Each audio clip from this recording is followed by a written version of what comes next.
Oh, badak sa badak si Baby Ebi. Oh. Masyan sila mag-ina.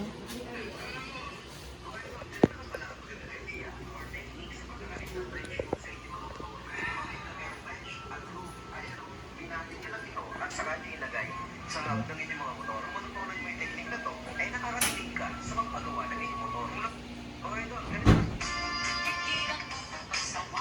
Nilagyan mo ito ng pickle. May pineapple yan din. Wala. Ano yun ito? Binibigyan ko mo. Ay, ang dawag. Pag ano, pag sisera ko. Paano mo pala? Para mag-agaw yun. Ba yun? Huwag iposa. Tidbits yun.